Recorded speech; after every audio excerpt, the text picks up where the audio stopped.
할렐루야. 7월 12일 월요일입니다. 출애굽기 38장 1절부터 20절까지 말씀을 읽고 은혜 나누도록 하겠습니다. 그가 또 조각목으로 번제단을 만들었으니 길이는 5규빗이요 너비도 5규빗이라. 네모가 반듯하고 높이는 3규빗이며 그 네 모퉁이 위에 그 뿔을 만들되 그 뿔을 제단과 연결하게 하고 제단을 노스로 쌌으며 제단의 모든 기구 곧 통과 부삽과 대와 고기 갈고리와 불 옮기는 그릇을 다 노스로 만들고 제단을 위하여 놋 그물을 만들어 제단 주위 가장자리 아래에 두되 제단 절반에 오르게 하고 그 놋 그물 네 모퉁이에 채를 꿰 고리 넷을 부어 만들었으며 채를 조각목으로 만들어 놋으로 싸고 제단 양쪽 고리에 그 채를 꿰어 매게 하였으며 제단은 널판으로 속이 비게 하여 만들었더라. 그가 놋으로 물두멍을 만들고 그 받침도 놋으로 하였으니 곧 회막 문에서 수종드는 여인들의 거울로 만들었더라. 그가 또 뜰을 만들었으니 나무로 뜰의 남쪽에는 세마포 포장이 100규빗이라. 그 기둥이 20이며 그 받침이 20이니 놋이요 기둥의 갈고리와 가름되는 은이며 그 북쪽에도 100규빗이라. 그 기둥이 20이며 그 받침이 20이니 놋이요 기둥의 갈고리와 가름되는 은이며 서쪽의 포장은 50규빗이라. 그 기둥이 10이요 받침이 10이며 기둥의 갈고리와 가름되는 은이며 동쪽에도 50규빗이라. 문 이쪽의 포장이 15규빗이요 그 기둥이 3이요 받침이 3이며 문 저쪽도 그와 같으니 뜰문 이쪽 저쪽의 포장이 15규빗씩이라. 씩이요 그 기둥이 3씩 받침이 3씩이라. 뜰 주위 포장은 세마포요 기둥 받침은 놋이요 기둥의 갈고리와 가름되는 은이요 기둥 머리 싸개는 은이며 뜰의 모든 기둥에 은 가름대를 꿰었으며 뜰의 휘장문을 청색, 자색, 홍색 실과 가늘게 꼰 배실로 수놓아 짰으니 길이는 20규빗이요 너비와 높이는 뜰의 포장과 같이 5규빗이며 그 기둥은 넷인데 그 받침 넷은 놋이요 그 갈고리는 은이요 그 머리 싸개와 가름대도 은이며 성막 말뚝과 뜰 주위의 말뚝은 모두 놋이더라. 아멘. 예.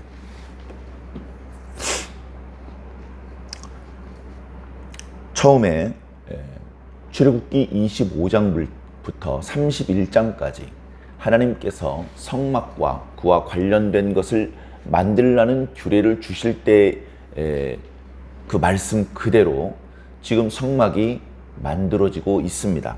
지난 37장까지는 성막과 성막 안에 두게 될 기구들을 만드는 모습들이 나타났고, 그리고 오늘은 성막 바깥쪽에 두게 될 번제단과 물두멍, 그리고 성막의 뜰을 구성하게 될 사면의 포장을 만드는 모습들이 나타나고 있습니다. 말씀을 자세히 보면 처음에 하나님께서 모세에게 말씀을 주실 때는 이렇게 만들라 이렇게 말씀을 주셨고, 지금은 이렇게 만들었더라, 이렇게 만들었으며 이렇게 만들었다, 그렇게 완료형으로 말씀을 기술하고 있죠. 그리고 처음에 말씀을 주실 때는 그것들을 운용하는 방법도 중간중간에 말씀을 해 주셨고, 그리고 어떤 그 각각의 의미를 부분적으로 조금씩 말씀을 해 주셨었는데, 지금 성막을 실제로 만드는 그런 말씀 속에는 그런 어떤 의미라든가 운용 방법들은 나타나지 않고 있습니다.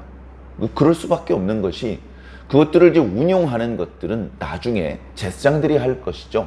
지금 성막을 만드는 부살렐과 오홀리압, 그리고 그 주변에서 돕는 그 하나님께 지혜를 받아 일하는 일꾼들이 해야 될 일은 아니기 때문에 지금은 아주 그 숨가쁘게 군더더기 없이 전에 시내산에서 하나님께서 모세에게 보여주셨고 말씀해 주신 그대로 오차 없이 착오 없이 착착착 만들어 나가고 있다라는 것을 이제 보여주고 있는 그런 말씀드립니다. 이제 어저께 말씀을 통해서도 간단하게 그 부분을 말씀을 드렸었는데요. 성막과 성막 바깥이 구별이 됩니다. 성막에 이제 널판으로 구별이 되는 것이죠. 성막에 사실은 상당히 많은 공이 들어 있습니다. 그 바깥쪽은 차지하는 면적은 넓지만 거의 대부분 공터고, 그 중앙에 잘 보이는 곳에 번제단과 물두멍이 있을 뿐이죠. 그 이외에는 기구도 변변히 없습니다. 그리고는 이제 성막과 그 바깥쪽을 구별하는 포장이, 그러니까 세마포와 그리고 그것들을 지탱해주는 말뚝과 뭐 여러 가지 끈들, 이런 것들로 이렇게 담장을 만드는 것이죠. 그런 것들이 있을 뿐 바깥쪽에는 별다른 기물이 없습니다. 크기는 작지만 성막의 모든 공을 들여서 성막이 만들어진 것이죠. 그리고 그도 그럴 것이 성막이 더 중요합니다. 성막이 더 거룩합니다. 그래서 이제 바깥쪽, 이스라엘 백성들이 살지 않는 그 바깥쪽, 거기가 가장 부정한 곳이고요.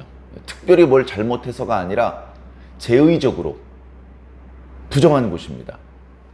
그리고 하나님께서 당신의 이름으로 이름을 붙여주신, 그래서 하나님께서 당신의 친백성으로 삼아주셨고 친히 언약까지 체결해 주신 백성들이 살고 있는 진영, 거기는 벌써 그 바깥쪽보다는 거룩한 곳입니다. 거룩한 백성들이 사는 곳이니까 이제 그 백성들이 사는 곳으로부터 또다시 거리를 띄우고, 이제 성막 가까이에는 레위 지파 사람들이 동서남북에 진을 치고 있으면서 성막을 섬겼습니다. 그리고 거기서 이제 성막 문을 통해 성막 뜰로 들어오면 거긴 더 정결하고 거룩한 곳이죠. 제사장이 자신에게 할당된 고기를 먹을 때는 거룩한 곳에서 먹으라고 말씀하셨는데, 바로 성막 세마포 포장으로 둘러싸여 있는 안쪽 뜰에서 그 허락된 음식을 먹었던 것입니다. 이제 거기서 대부분의 제사가 진행이 되죠. 짐승들을 백성들이 끌고 오면 그 짐승들을 살핍니다. 하나님 앞에 드리기에 합당한지, 어떤 흠이 있는지 살펴서 흠이 없으면 그 짐승을 끌고 온 사람들이 그 짐승의 머리에 손을 얹고 기도하게 합니다. 그 과정에서 백성들의 죄가 짐승에게로 전가가 되죠. 그러면 이제 그 짐승을 잡아야 됩니다. 보면 짐승을 잡는 것도 짐승을 끌고 온 사람이 합니다. 그러면 짐승이 죽죠. 그러면 그 짐승을 죽이는 과정에서 그 짐승에게서 흘러나오는 피를 제사장이 받습니다. 그것을 받는 그릇들이 있습니다. 그것을 받아서 제사의 성격에 따라서 제단에 붓거나 제단 뿔에 바르거나 또는 성막 문에 뿌리거나, 더러는 자주 있는 일은 아니지만 그 피를 가지고 들어가서 성소에 있는 분향단에 바르거나, 1년에 한 번은 그 피를 가지고 지성소까지 들어가서 거기서 하나님 앞에 온 백성들의 죄에 대해 용서를 받는 그런 의식을 진행하기도 합니다. 그런 이제 의식들이 벌어지는데요. 그렇게 하고 이제 그 남은 희생 제물은 이제 율법의 규례대로 기름과 이제 번제의 경우는 전부 다 그 희생 제물의 몸에 각을 떠서 번제단에서 불사르게 하고, 또 속죄제의 경우는 그 짐승의 기름에 해당하는, 내장에 해당하는 부분을 이제 상번제 드렸던 제물 위에 올려놓아서 불태우게 하고, 나머지 부분은 진영 밖에서 불태우게, 그렇게 그런 여러 가지 제사의 규례에 따라서 제사가 진행됩니다. 그래, 성소는 성막의 뜰보다도 더 거룩한 곳입니다. 그 안에는 레위 사람도 들어갈 수 없고 오직 제사장만 그 직무를 수행하는 목적으로만 들어갈 수 있습니다. 제 아무리 직무를 수행하기 위해 들어가는 것이라 할지라도 하나님께서 허락하신 불을 가지고 들어가야 되고 하나님께서 허락하신 향유와 등유를 가지고 들어갈 수 있을 뿐입니다. 그리고 그렇게 공적인 일로 들어가는 것이라 할지라도 그냥 들어가면 제사장이라도 죽임을 당할 수 있기 때문에 먼저 성막과 번제단 사이에 위치하고 있는 그 물두멍에서 그 물로 손과 발, 필요하면 온몸을 씻고 성소로 들어가야 했습니다. 그렇게 성소 안에 들어가면 밖에서는 이제 더 이상 제사장의 모습이 보이지 않습니다. 성소 안에서 어떤 일을 하는지 밖에서는 볼 수가 없습니다. 성소 안에 어떤 기구들이 배치되어 있는지 밖에서는 보이지 않습니다. 그래서 성소와 그리고 성막 뜰에서 벌어지는 여러 가지 의식들의 의미에 대해서 그래서 말씀을 드렸었는데요. 조금 자세히 말씀을 드리면 성막 뜰에서 벌어지는 일은 백성들의 눈에 보이는 일입니다. 그러나 성소 안에서 성막 건물 안에서 벌어지는 일은 백성들의 눈에 잘 보이지 않는 것이죠. 그래서 그것들은 오늘 우리들이 가시적으로 보이는 것과 보이지 않는 것을 의미하고 있습니다. 우리가 교회에 오면 가시적으로 보이는 것들이 많이 있습니다.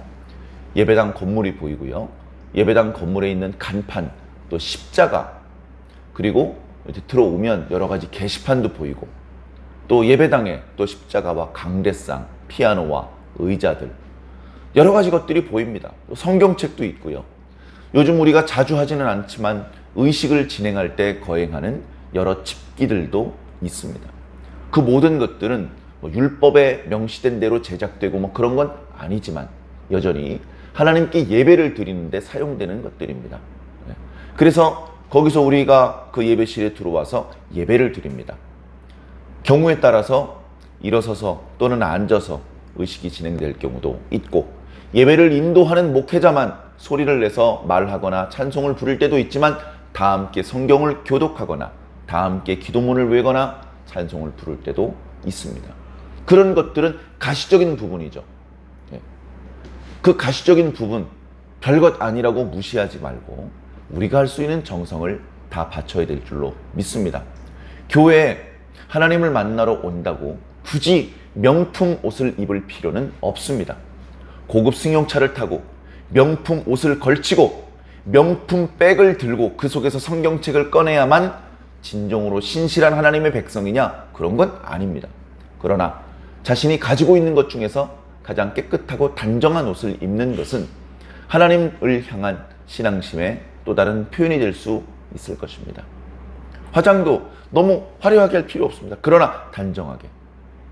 교회는 자신의 아름다움을 뽐내고 자신의 스타일을 과시하고 자랑하는 곳이 아니고 하나님 앞에 겸손히 나와서 하나님을 향한 감사와 경외하는 마음을 보여드리는 그런 자리이기 때문에 너무 화려하고 자신을 지나치게 단장하는 것은 과거 이스라엘 백성들이 하나님 앞에 단장품을 지하였던 그런 경건한 마음에 어울리지 않는 모습일 수도 있기 때문에 그렇습니다.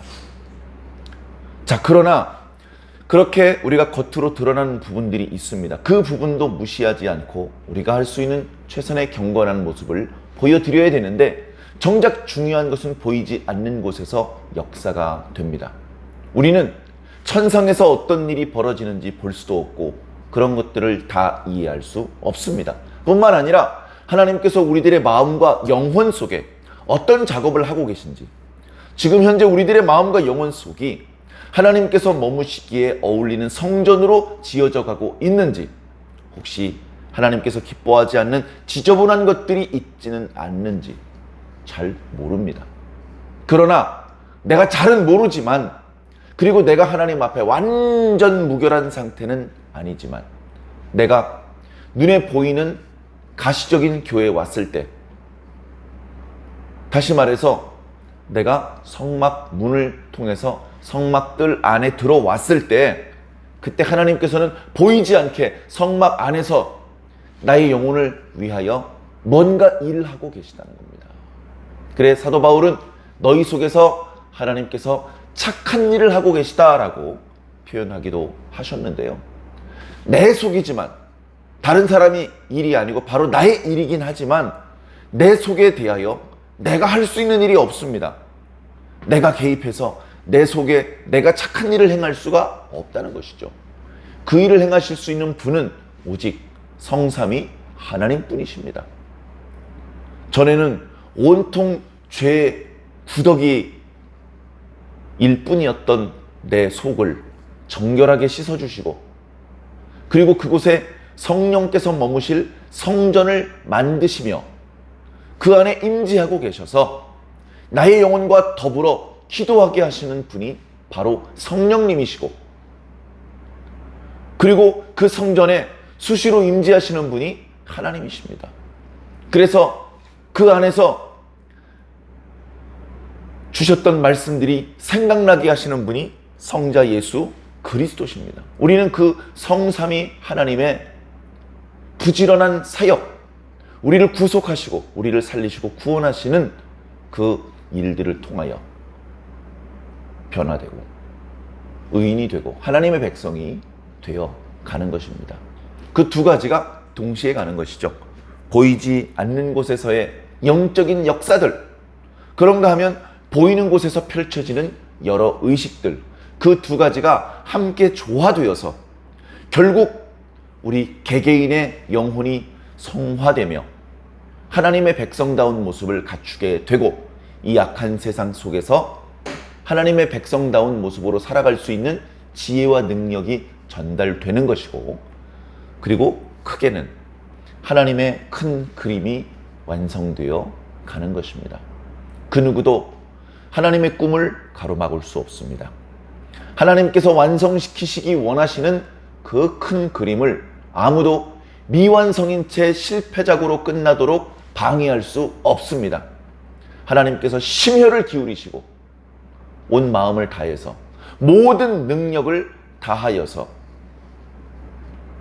최초에 마귀가 방해하여서 망가진 것 같은 그 그림을 오히려 처음보다 더 멋있는 걸작품으로 완성하게 되실 것입니다. 우리는 그 과정 가운데 주인공들로 부름을 받았습니다.